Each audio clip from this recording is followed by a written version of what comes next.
Las descargas atmosféricas tienen su propio tratamiento, o sea, y yo entiendo que incluso por el tema del cambio climático, hay algunas zonas donde hay, digamos, más presencia en estos tiempos de descargas, ¿ok?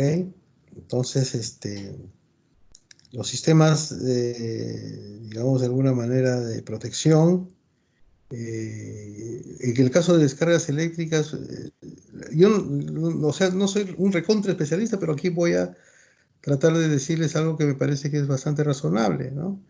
Tendrá que haber mayores elementos de, digamos, de protección frente a descargas, ya sea, por ejemplo, analizando estadísticas, sabemos que, por ejemplo, puede... ¿Dónde hay más descargas atmosféricas en la zona del valle? ¿En qué parte? ¿En qué parte? ¿Para el lado del Guaitapayano o para el otro lado? Mm, Normalmente las descargas atmosféricas se miden pues por el nivel isoceránico, ¿no? Y esto se Por da eso, mayormente en las zonas altas, ¿no? ya, pero digamos que ponga en riesgo algunas instalaciones eléctricas, digamos que estén cercanas a la ciudad, ¿no? O sea, ya, digamos que se den, digamos, cerca, o sea, no recuerdo muy bien dónde llueve más, pues allá en Huancayo.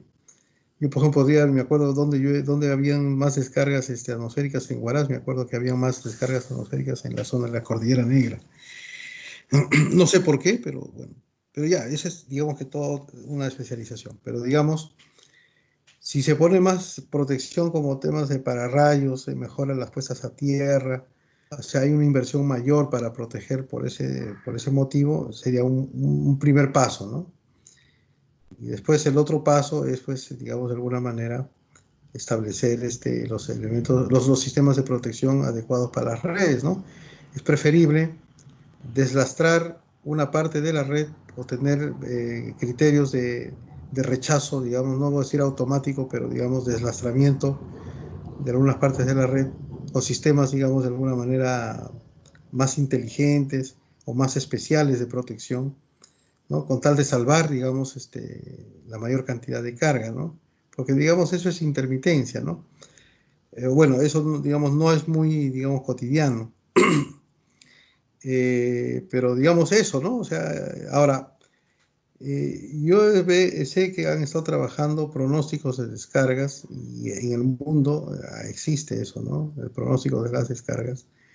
Y cuando, por ejemplo, hay pronósticos en los sistemas de alta tensión, cuando digamos hay de alguna manera, imagínense una ciudad donde llueve siempre y digamos hay descargas. Obviamente tiene que saber en qué, por ejemplo, en qué punto han habido más descargas y entonces, por lo tanto, en ese momento, la inteligencia también del sistema de control tiene que decir, oye, ¿sabes qué? Descárgame esa zona, ¿no? O sea, o digamos, si estaba en anillo, quítale el anillo, quítale el anillo y, digamos, de alguna manera déjala en radial, por ejemplo, si son 5 zonas, deja en radial 3 de ellas y solamente 2 manténlas unidas, digamos, alternativas de protección de esa naturaleza, ¿no? De esa naturaleza. O sea, va a funcionar mucho lo que pueda integrarse a los centros de control para efectos de poder estimar algunas configuraciones también frente a ese tipo de problemas, ¿no? Muy bien, gracias. Entonces, ya les he hablado de que va a haber el tema de la elasticidad, o sea, la demanda va a ser más elástica. Los precios también, los contratos van a ser más flexibles, o sea, va a haber unas nuevas características en el mercado, va a haber la presencia del comercializador, el tema del servicio de almacenamiento va a ser la vedette del momento. Los bonos de carbono por el tema de que, digamos, de alguna manera, las variables también que van a decir cómo va a ser el mundo en el futuro, han hecho, digamos, de alguna manera que se evalúen algunos aspectos de los bonos. Es un tema un poco, es una disciplina también distinta, pero que sirve para el financiamiento también de cualquier emprendimiento, ¿no? Si es que, digamos, yo demuestro, y tratándose de energías renovables, que mi participación va a disminuir los efectos nocivos al medio ambiente y que, digamos, de alguna manera voy a yo a, también con ahora la famosa huella de carbono, voy a tratar de mejorarla y, digamos, por ello de ahí yo necesito de alguna manera entonces encontrar capitales por eso y que me benefician y que me son útiles a la hora de mi financiamiento, ¿no? Pero digamos, ese es un porcentaje, digamos, no tan alto para ese financiamiento, pero todo suma, ¿no? A la hora de encontrar, vuelvo a repetir y valga la redundancia, financiamientos. Esto de acá queda de alguna manera como para una especie son unas láminas de Ernest and Young. Digamos que más o menos habla de lo mismo, ¿no es cierto? Pero acá de alguna manera está más ordenadito todo este proceso de transición energética, ¿no? Y de alguna manera nos da una idea histórica también de cómo ha ido evolucionando las energías en sus diversas facetas y, digamos, contribuciones al desarrollo de la industria en el mundo, ¿no? Porque, miren, ¿no? O sea, no quiere decir que entre 1900, o sea, han habido solamente 70 años, miren. Es como decir, en 70 años se ha contaminado el planeta, ¿no? ¿No? Impresionante, ¿no? Pero eso no ha venido pues desde los años 70, ¿no? O sea, perdón, eso no ha venido desde los años de 1900, ¿no? Ha venido de un poquito más antes. La revolución industrial, acuérdense, empieza más o menos en estos años, ¿no? En 1870 creo que se crea la máquina de vapor es más antigua, ¿no? Pero la Westinghouse, Tesla y... A ver, ¿en qué año se estaban peleando Tesla y Westinghouse? ¿Se acuerdan? Bueno, pero ya estaba por ese orden, ¿no? Creo que estaba en 1890 y que se peleaban, digamos, que desarrollan los conceptos de máquinas de corriente continua y corriente alterna, ya se van definiendo las tecnologías y se va avanzando. Entonces esto de acá de alguna manera les sirve como una especie para categorizar, digamos, las tecnologías y cómo ha ido evolucionando un poco el tema de la transformación de la energía también. Y entonces si queremos hablar de un distribuidor del mañana, ¿no? Tenemos que reparar en un distribuidor del hoy. El distribuidor del hoy tiene estas obligaciones, ¿no? De mantener su red confiable y segura, digamos, de ser partícipe del tema de la transición energética, ¿no? Porque, digamos, justamente su red, ¿no? Su sistema es el que va a cambiar, ¿ok? Nosotros no lo notamos como un cambio, digamos, inmediato, porque, digamos, estamos inmersos en otro tipo de problemas también y no hemos llegado rápidamente a esa ola de cambios, ¿no? Como lo ha tenido Chile, por ejemplo, por un tema de crisis, ¿no? Frente a una crisis, Chile respondió, ¿no? O sea, esas crisis generan de verdad bastantes oportunidades, es una regla general, ¿no? Y esa crisis que se gestó en Chile no fue porque hubo el COVID, ¿no? Es una crisis más antigua, es la crisis que tuvo cuando Argentina le cerró el gas a Chile, ¿no? Argentina, digamos, en algún momento le suministraba gas, le exportaba gas, Chile importaba gas para el Gran Norte, y entonces en algún momento Argentina se quedó sin reservas, hasta hace poco, ¿no? Donde ha vuelto nuevamente a ya abrir nuevamente el ducto de gas a Chile, pero ya Chile avanzó mucho con energía solar, ¿no es cierto? Y también y estaban avanzando todos con sistemas de distribución también ya cada vez con plataformas tecnológicas como las que hemos conversado. Y entonces están sumados, pues, ¿no? Sus intereses también en este tema de la transición energética. El distribuidor de hoy también continúa evaluando soluciones efectivas, ¿no? A partir de alternativas que le produzcan el mejor beneficio-costo. Pero el distribuidor del mañana tiene que promover la innovación. Tiene que estar seguro que cuando llegue la innovación su sistema va a ser flexible, ¿no? Y tiene que dar soluciones, tanto fuera como dentro de la red, ¿sí? Ya también todos los distribuidores han avanzado por lo menos el concepto y ya tienen ese 1% para gastar en innovación. Tiene que el distribuidor ser consciente de tener una capacidad de respuesta para todo, ¿no?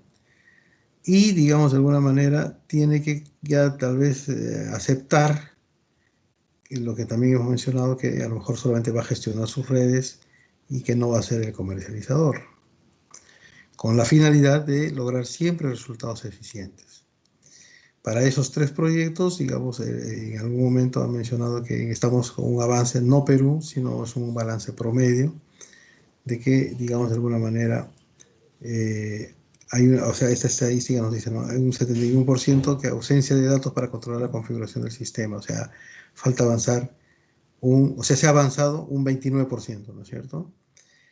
67% se necesita balancear la inversión con mantener los costos fijos, se habrán avanzado en el complemento, y así, esto también.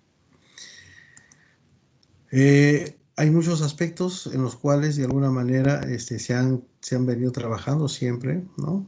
Por ejemplo, estos tres primeros dicen, ¿no? Por ejemplo, que solamente requieren mejorar, ¿no? El planeamiento, la gestión de activos, ¿no? Y un poco la operación del sistema, ¿no? Centros de control. Digamos, mejorar, digamos. Pero hay cosas nuevas que se tienen que efectuar, ¿no es cierto? Y se tienen que, digamos, incorporar en estos centros de control, de alguna manera, más información para poder justamente evaluar todo este tema de las descargas, todas las cosas que hemos conversado de una manera muy, muy concreta, ¿no es cierto? Pero yo creo que clara, ¿no? Porque yo creo que todos han comprendido un poco la idea de ese operador de red que va a estar bastante involucrado con los temas de operación de estas generaciones distribuidas. La flexibilidad es un tema nuevo, o sea, no es un tema nuevo como concepto, pero es un desarrollo nuevo, sí, porque requiere muchas inversiones, ¿no? Requiere muchas plataformas tecnológicas para poder lograr este propósito, la flexibilidad. Por eso es que está catalogado como algo nuevo.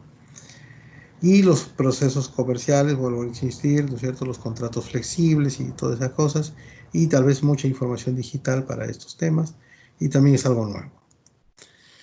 Ese es el resumen de lo anterior. Estas tecnologías físicas, ¿no?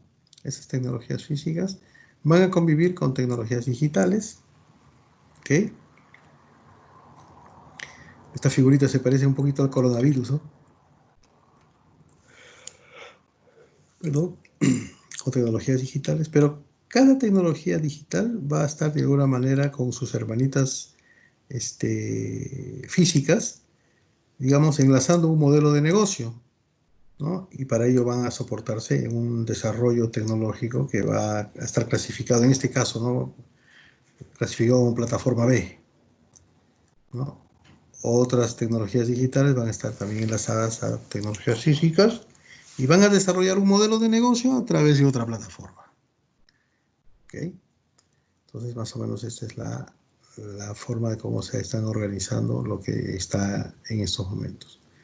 Y para eso hay toda una historia, ¿no? Desde el 2015 hasta el 2050 han estado reduciéndose oportunidades, perdón, se ha estado evidenciando que hay cada vez más oportunidades para la incorporación de renovables a los sistemas. Han habido puntos de inflexión que están aquí, digamos, valorizados como puntos que han marcado la hora, ¿no? Y han dicho, a partir de ese momento entonces empieza una carrera, digamos, todavía más radical en el abaratamiento, por ejemplo, de costes, por ejemplo, para la generación distribuida o que involucra también almacenamiento, ¿no? Eso también yo los dejo con ustedes para una especie de reflexión, ¿no? Estos puntos de inflexión, que básicamente son evaluaciones de costo-beneficio, ¿no es cierto? Esto de acá, este LCOE, miren, vamos a entrar al Google porque no me acuerdo la definición del LCOE, pero el LCOE es bien bonito. ¿Qué es el LCOE? El LCOE renovables, vamos a poner renovables. Los costos de las energías renovables se desploman. ¿Qué es el LCOE en energía? El LCOE en energía es hacer una comparación, ¿ya? Es hacer una comparación de los costos que resulta de yo aplicar las energías renovables a un uso que quiero darles, versus las energías no convencionales, ¿no? Pero no evaluados ahorita para, digamos, solamente ver qué va a pasar este año, sino evaluarlos para el largo plazo, ¿no? Mide los costes totales que esta instalación tendrá a lo largo de toda su vida útil, ¿ya? Y los divide entre la producción de la energía. Facilito, ¿no es cierto? ¿Cuántos costos en cuántos costos voy a incurrir yo en esta instalación? Y lo divido entre la energía, ya sea para convencional o no convencional. Entonces, yo voy a sacar mi cuenta ahí, ¿no? Por ejemplo, he invertido $100,000 y he obtenido 100,000 de energía. Tengo uno, ¿no es cierto? Pero si yo he invertido $100,000 y he tenido solamente, digamos, 50,000, entonces es el ECOE 2. Ah, no, yo me quedo con el del 1, ¿no? Porque he obtenido con la misma cantidad de inversión para toda la vida útil, he obtenido 100, ¿no es cierto? Y no he obtenido 50, ¿no es cierto? No he obtenido 50. Imagínense una geotérmica, ¿no? Una geotérmica dura, ¿no? Una geotérmica dura 100 años. Si vamos a determinar cuántos costos me he involucrado en esa geotérmica, que es al inicio un montón, pero va a durar 100 años, entonces todos esos costos durante toda la vida útil de esos 100 años, y lo voy a dividir entre toda la producción de esos 100 años, ¿no? Olvídense, ¿no? Ese ratio me va a salir recontra óptimo, ¿ok? Entonces, de eso se trata el ECOE, ¿no? El ECOE es una manera, digamos, de alguna manera de hacer visualizar de que el largo plazo, ¿no? Es importante, digamos, al final de cuentas lo que se requiere es tener energía, ¿no? Entonces acá es lo mismo, ¿no? Como les decía, perdón, acá estos recursos hidroeléctricos, ¿no? Por ejemplo, ¿ya? Estos recursos hidroeléctricos y esto de acá es hidrocarburos, por ejemplo, ¿no? ¿En qué momento llegarán los puntos de inflexión a cada uno de los países y empresas eléctricas de Latinoamérica? Esa es una buena pregunta. Depende mucho de cómo le pongamos un poco de esfuerzo a todo.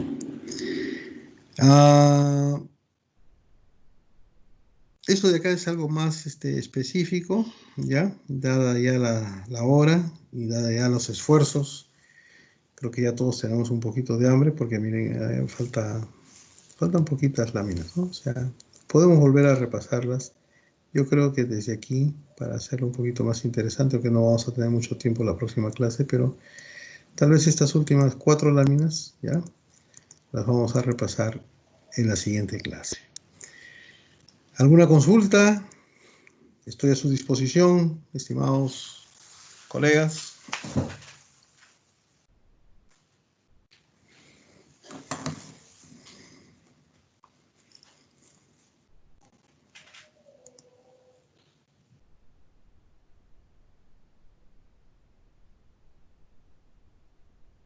¿Alguna consulta?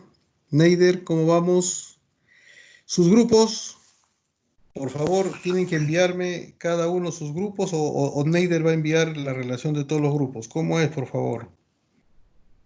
Ingeniero, ya tenemos ya la asignación de los temas para los grupos. Yo se lo voy a enviar a su correo mediante WhatsApp. Perfecto. Me dice quiénes están entonces en esos grupos, ¿ya? Correcto, ingeniero.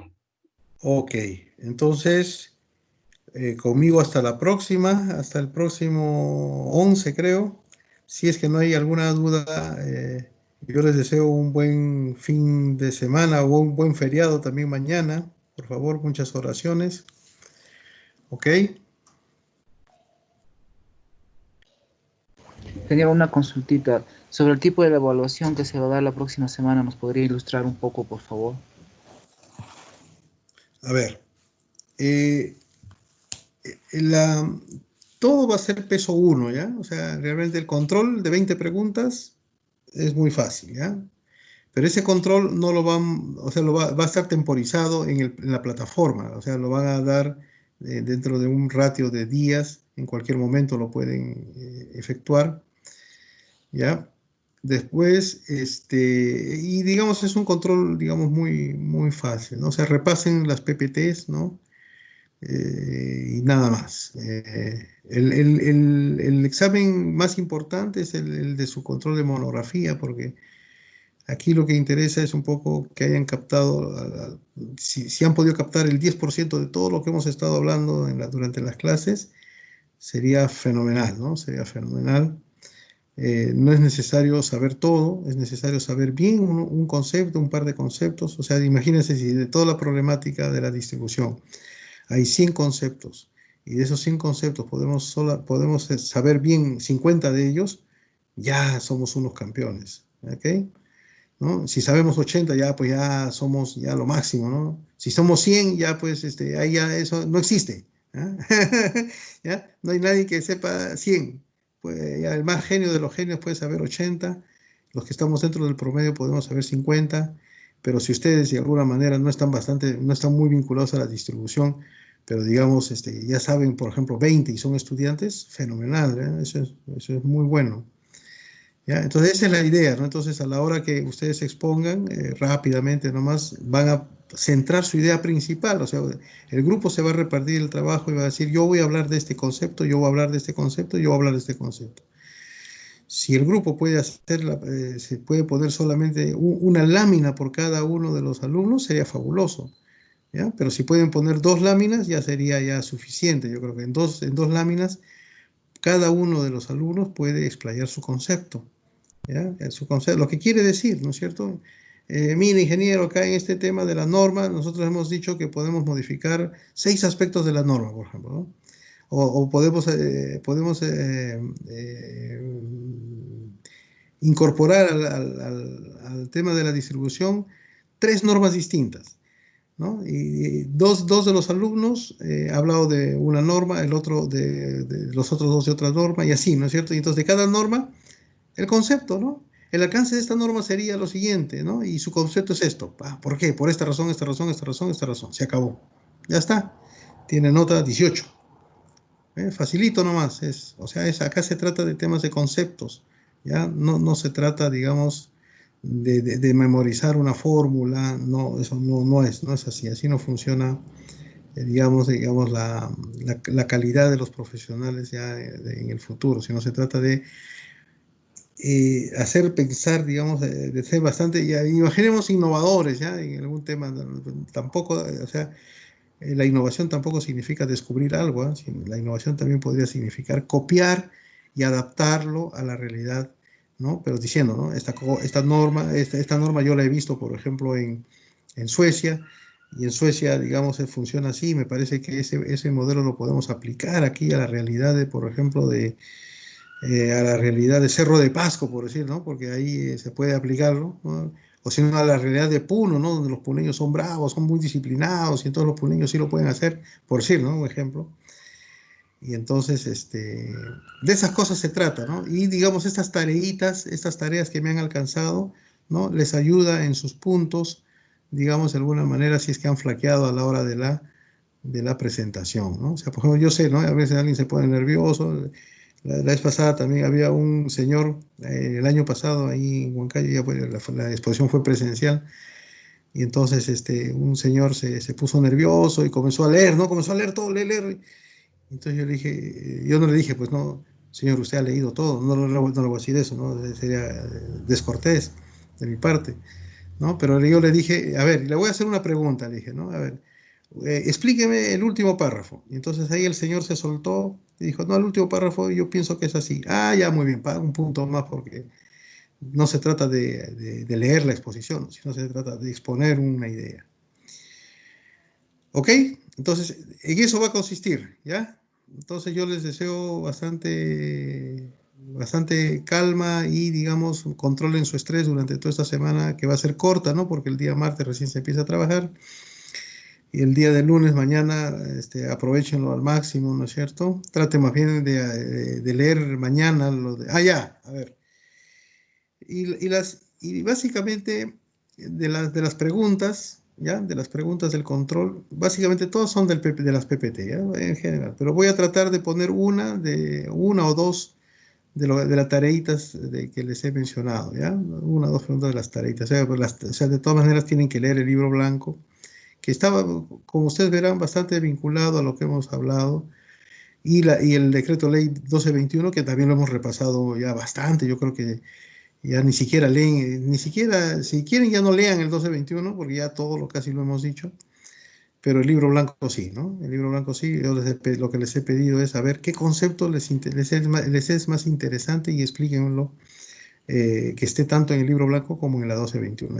Eso les he pedido. ¿Ya? Eso es todo, mis estimados colegas. Entonces ya cierro conexión después de grabar. Primero voy a grabar, detener grabación.